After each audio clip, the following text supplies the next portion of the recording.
नमस्कार, आप देख रहे हैं सचाड़ी न्यूज।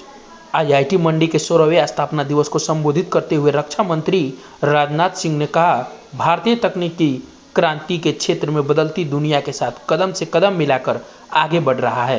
भारत सरकार आर्टिफिशियल इंटेलिजेंस, अगली पीढ़ी की तकनीकी और इंडिया सेमीकंडक्टर मिशन जैसी पहलों को आगे बढ़ाने की दिशा में सक्रिय रूप से काम कर रही है। ई कॉमर्स और फिटनेक जैसे शब्द कई साल पहले तक सुने भी नहीं थे और आज ये हकीकत है और भारत इन क्षेत्रों में भी नित नए कीर्तिमान स्थापित कर रहा है। देखिए इस पूरी रिपोर्ट। इस सच्चाई को भी हमें स्वीकार करना पड़ेगा और मुझे कहते हुए बेहद खुशी हो रही है कि टेक्नोलॉजिकल रिवॉल्यूशन के फील्ड में भारत भी बदलती हुई दुनिया के साथ कदम से कदम मिलाकर तेजी से आगे बढ़ रहा है और भारत सरकार भी आर्टिफिशियल इंटेलिजेंस और नेक्स्ट जनरेशन टेक्नोलॉजीज की इंपॉर्टेंस को समझते हुए इस ओर प्रोएक्टिवली काम कर रही है। साथियों, जहां तक हमारी गवर्नमेंट का प्रश्न है, हमारी गवर्नमेंट इस प्रकार की क्रिटिकल और कटिंग एज टेक्नोलॉजिकल डेवलपमेंट को बढ़ावा देने की दिशा में कई इनिशिएटिव ले रही है। चाहे 2021 में आपको जानकारी होगा, चाहे 2021 में लॉन्च हुआ इंडिया सेमीकंडक्टर मिशन हो या फिर इंडिया आर्टिफिशियल इंटेलिजेंस मिशन, इसी प्रकार भारत ने 2020 में national mission on quantum technology and application launch किया है। इसके अलावा mission on advance and high impact research, यानी जिसे आप माहिर कहते हैं, माहिर वर्ष 2023 में शुरू किया गया। इसका उद्देश्य क्लीन एनर्जी सॉल्यूशंस और स्मार्ट ग्रिड जैसे मॉडर्न टेक्नोलॉजी के रिसर्च, डेवलपमेंट और परफॉर्मेंस में तेजी लाना है। नेशनल सुपर कंप्यूटिंग मिशन भी देश की कंप्यूटिंग पावर को बढ़ावा देने का अपनी तरह का एक बहुत बड़ा यह प्रयास है।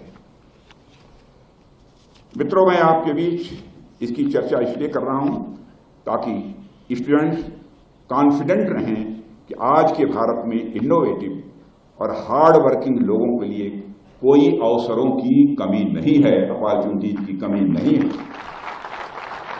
आपके पास विजन होना चाहिए, मिशन मोड में काम करने का आपके अंदर जज्बा होना चाहिए और राष्ट्र निर्माण में अपना कंट्रीब्यूशन देने का एक पैशन भी होना चाहिए।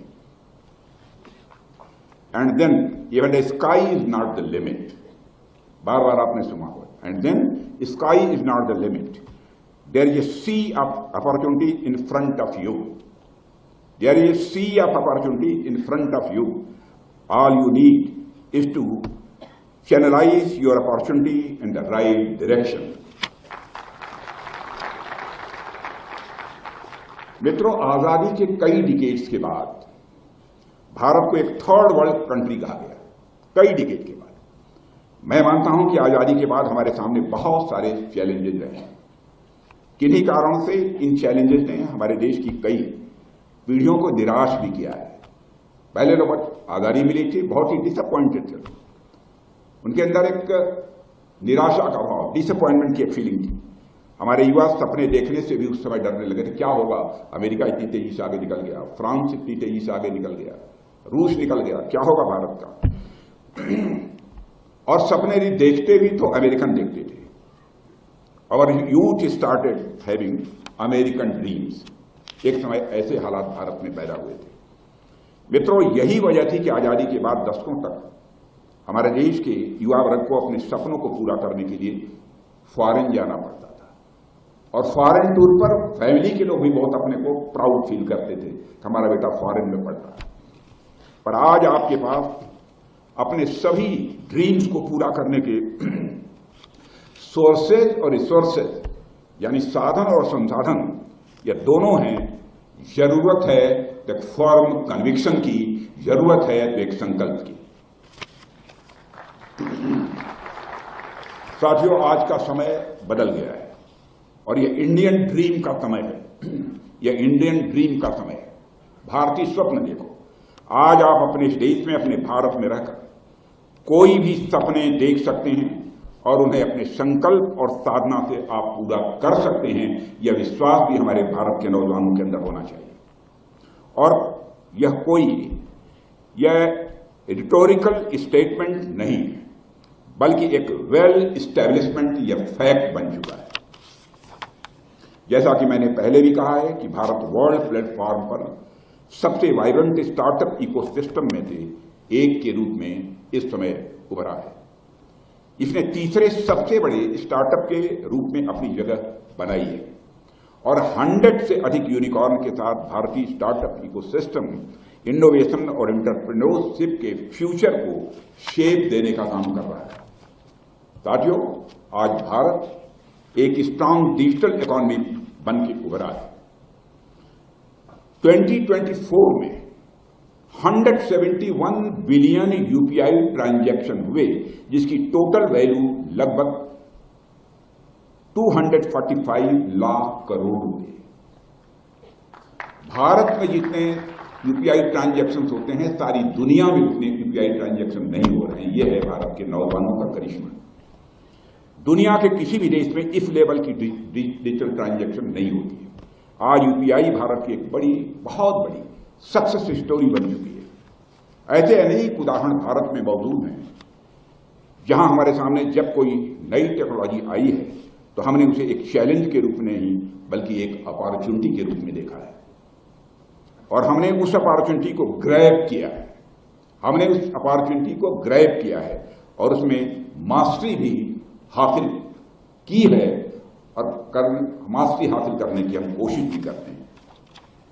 देखिए, ई कॉमर्स और फिनटेक जैसी चीजें जो आज से कुछ वर्षों पहले हमने सुनी भी नहीं थी, आज वह एक रियलिटी है और हमारा देश इन एरियाज में भी लगातार नए नए रिकॉर्ड्स बना रहा है।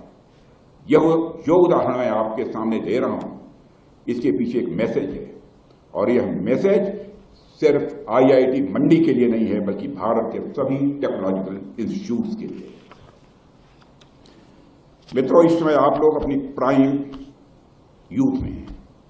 यह एज दिमागी तौर पर बहुत ही फर्टाइल और क्रिएटिव एज होती है, जिस एज में आप सब यहां पर हो।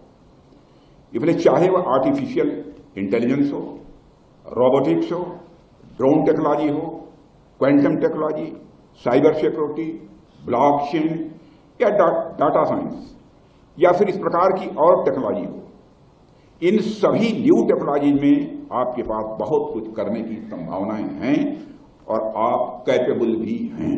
अपनी कैपेबिलिटी पर कभी भी संदेह मत करना। एक कहावत है कि पूत के पांव, यानी बेटे जो भी बच्चे पैदा होते हैं उनके पांव पालने में दिख जाते हैं। अब यह कहावत हिमाचल में चलती है कि नहीं चलती, लेकिन उत्तर प्रदेश और बिहार में चलती है। और इसका मतलब बता दें, अर्थात कोई बच्चा किस प्रकार की हरकतें कर रहा है, इस बात से उसके भविष्य का मोटा मोटा अंदाज लोग लगा लेते हैं। और पिछले 15 वर्षों में आईआईटी मंडी ने जो एक्स्ट्राऑर्डिनरी काम किया है, उसे देखते हुए मैं निश्चित रूप से यह कह सकता हूं, आईआईटी मंडी का भविष्य बहुत ही उज्जवल है। साथियों, देश का रक्षा मंत्री होने के नाते आप लोगों से हमारी कुछ अपेक्षाएं हैं, आपसे हमारी कुछ एक्सपेक्टेशंस हैं। मैं डिफेंस रिलेटेड टेक्नोलॉजी में आईआईटी मंडी से और भी बड़े पार्टिसिपेशन की उम्मीद रखता हूं।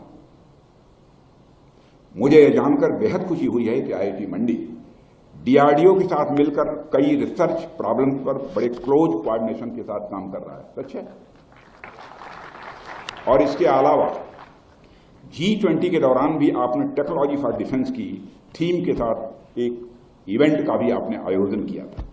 ये सारी बातें इस बात का प्रमाण हैं, यह दर्शाती हैं कि आप डिफेंस सेक्टर में भारत को एज प्रदान करने के लिए कमिटेड हैं और आप कंट्रीब्यूट करेंगे, इसके प्रति भी मैं पूरी तरह से कॉन्फिडेंट हूं। लेकिन बात वही आ जाती है, कर रहे हैं आप, लेकिन बात वही आ जाती है कि यह दिल मांगे मोर। जैसे जैसे हम आगे बढ़ते जाते हैं, हमारी आशाएं और अपेक्षाएं भी स्वाभाविक रूप से बढ़ती जाती हैं। यानी आगे आपको और भी ज्यादा एक्टिवली काम करना होगा। मैं आईआईटी मंडी के बच्चों से कहना चाहता हूं, आज भारत को अपना AI ड्रिवन वार डॉक्ट्रिन बनाने की जरूरत है। आज भारत को अपना AI ड्रिवन वार डॉक्ट्रिन बनाने की जरूरत है। डिफेंस के लिए इंडिजिनस आर्टिफिशियल इंटेलिजेंस चिप्स बनाने की जरूरत है। साइबर सिक्योरिटी को ध्यान में रखकर फायरवेल्स भी डेवलप करने की जरूरत है। मेरा मानना है कि इसमें IIT मंडी एक बहुत बड़ी भूमिका निभा सकता है। और डायरेक्टर साहब,